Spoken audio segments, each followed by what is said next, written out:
Good morning, students. Welcome to science class. Today I will teach you lesson 7. Lesson 7 name is weather, climate and adaptation. ठीक है, weather, climate and adaptation of animals to climate. तो firstly आपको पता ही है कि weather क्या होता है बच्चों, सब जानते हैं। आप लोग घर में बात करते होंगे आज वेदर बहुत ही प्लेजेंट है, सुहावना है, चलो बारिश हो रही है या कुछ है। वेदर के बारे में हम लोग अक्सर बातें करते रहते हैं, ठीक है। तो हम आपको आज ये बता रहे हैं कि ये जो वेदर है क्या। तो आप बुक में देखिएगा, सब जो मैं आपका पेन दिखा रही हूँ पॉइंट आउट करके वहाँ पे देखिएगा। The daily weather reports carries information about the temperature, humidity and rainfall during the, ठीक है, पास्ट 24 आवर्स। आपको डेली वेदर रिपोर्ट आती रहती है, न्यूज़पेपर में भी, टेलीविज़न में भी, रेडियोज़ में भी दिखाते हैं कि आज इतना मैक्सिमम, इतना मिनिमम बारिश होगी, क्या होगा, ये होगा। तो ये सब क्या है, किसके बारे में बता रहे हैं? वेदर के बारे में बता रहे हैं। तो वेदर किन किन एलिमेंट्स को अपने अंदर इंक्लूड करके रखता है? वो है सबसे पहले टेम्परेचर। टेम्परेचर कैसा है, कल का या आज का या परसों का होगा। उसमें humidity, humidity means presence of water in air, that is called humidity, ठीक है। एंड रेनफॉल, बारिश होगी या नहीं होगी, आजकल पता ही आता है रोज कि रेन है, कल के लिए फोरकास्टिंग की जाती है पहले ही, कल बारिश है, परसों है, इतना है, जैसे भी है। ये सारा क्या है, वेदर रिपोर्ट के बारे में बताया जाता है। हम पहले ही प्री डिटेक्ट कर लेते हैं वेदर को। मेट्रोलॉजिस्ट जो होते हैं, मेट्रोलॉजिस्ट तुम जानते हो, जो मौसम विभाग में मौसम के बारे में हमें जानकारी देते हैं। तो यहाँ पे देखिए, आपको यहाँ पे आपकी बुक में भी दे रखा है ये, the weather reports are prepared the meteorological department of the government. This department collect data on temperature, wind, etc. ठीक है। और फिर वो क्या करते हैं, वेदर प्रिडिक्शन कर देते हैं, आपको बता देते हैं कि कल कैसा मौसम है, क्या होगा, इसके बारे में। तो दैट इज वेदर। तो आपको मैंने वेदर की डेफिनेशन आपको नोट्स में भी लिख के दूंगी, आप अपना देखना ध्यान से, वो आप नोट कर लेना बाद में। अब हम आते हैं क्लाइमेट के बारे में। What is climate? क्लाइमेट क्या होता है? आपने देखा है कि क्लाइमेट आपके लॉन्ग समय तक अगर जो टेम्परेचर, यहाँ पे आ जाइए, अब वर्ड है क्लाइमेट, दिख रहा है सबको?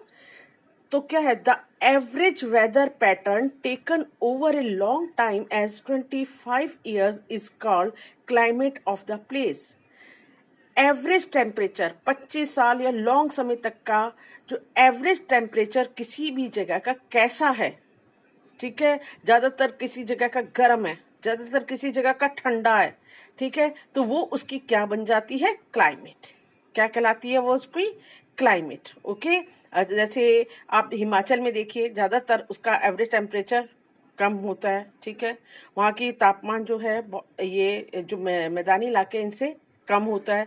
तो उसको क्या बोलते हैं कि यहाँ का टेम्परेचर ठंडा माना जाता है, हिमाचल इसीलिए ठंडा माना गया है क्योंकि वहाँ पे ज्यादातर एवरेज टेम्परेचर कम होता है एज कंपैरिजन टू हियर, ठीक है। तो ये क्लाइमेट इसी चीज को कहते हैं, ये कंडीशन है क्लाइमेट की। यह इस 25 साल के लॉन्ग समय के टेम्परेचर, एवरेज टेम्परेचर को उसका क्लाइमेट माना जाता है उस जगह का।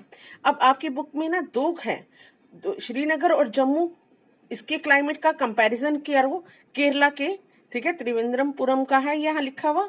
इनके देखो दोनों के इसमें कंपैरिजन करके आपकी बुक में दिखाया गया है।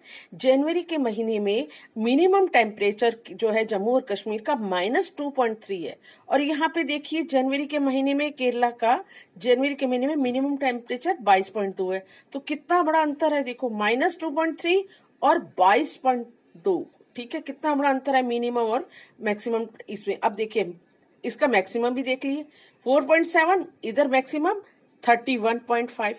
तो आप ये देखिए किसका है ज्यादा और किसका कम है। इसका कम है, आपको जम्मू और कश्मीर का कम दिखाई दे रहा है एज कंपैरिजन टू केरला। तो क्लाइमेट किसकी ठंडी होगी? जम्मू एंड कश्मीर की। केरला की क्लाइमेट हॉट मानी जाएगी, ठीक है।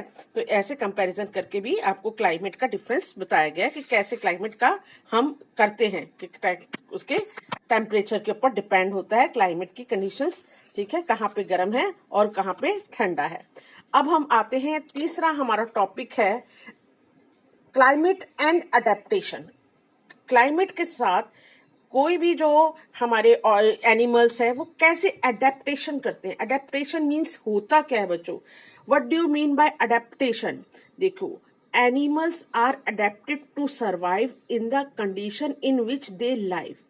एनिमल्स जो है उसके अंदर कुछ ऐसे कैरेक्टरिस्टिक्स होते हैं, वो अपने आप को क्लाइमेट के अनुसार ढाल लेता है, उसको अपने उसके अनुसार ही, उसकी बॉडी ऐसी बनी हुई होती है, वो उसके अनुसार ही एग्जिस्ट कर लेता है, अपने आप को उसमें सरवाइव करने की उसमें क्षमता होती है।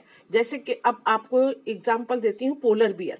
पोलर बियर जो है वो क्या है, पोलर बियर जो है कहाँ रहता है, पोलर रीजन्स में रहता है, बहुत ठंडे, जहाँ कई कई महीनों सन नहीं दिखाई देता, कई कई 6-6 महीने सन नहीं दिखाई देता, ऐसे रीजन्स को कहा जाता है पोलर रीजन्स। यहाँ पर मैंने एग्जाम्पल लिया है पोलर बियर का, एग्जाम्पल लूंगी। पोलर बियर इतनी ठंडे इलाके में रहता कैसे है, तो उसको भगवान ने क्या क्या ऐसी बॉडी में उसके करेक्टर्स दिए हुए हैं कि जिस तरह से वो उसको उस कंडीशन को, उस क्लाइमेट को अडेप्ट कर लेता है, ठीक है, अपने में ढाल लेता है। जैसे पोलर बियर है, have a white fur so they are easily visible in snow, is not easily visible. उसके व्हाइट फर है और व्हाइट ही स्नो होती है, इसलिए वो आराम से क्लियरली एकदम जो शिकारी आता है उसको दिखाई नहीं देता। तो इसको प्रोटेक्ट करती है इसके white fur, it protect from their predator, इसको अपने प्रीडिएटर से व्हाइट फर इसको बचाते हैं। It also help them in catching their prey, और ये अपने प्रे को पकड़ने में भी ये इसको हेल्प करता है, ठीक है। To protect from extreme cold by, इसके अपने आप को ठंड से कैसे बचाता है, they have to thick layer of fur, इसकी एक बहुत ही मोटी लेयर उसकी स्किन के नीचे होती है फैट की, जिससे ये इंसुलेटेड का कार्य करती है, ये फैट की लेयर, जिससे इसको ठंड नहीं लगती। इंसुलेटर वो क्या होते हैं, मटेरियल, ठीक है, जिसमें अंदर की बाहर की हीट अंदर नहीं, अंदर की हीट बाहर नहीं जा सकती और बाहर का टेम्परेचर अंदर नहीं आ सकती, तो इंसुलेटेड उसका कार्य करते हैं। इसलिए पोलर बियर को इतने ठंडे इलाके में भी ठंड नहीं लग पाती। तो ये आपको आज मैंने बता दिया है इसके बारे में। तो आज इतना ही बहुत है बच्चों।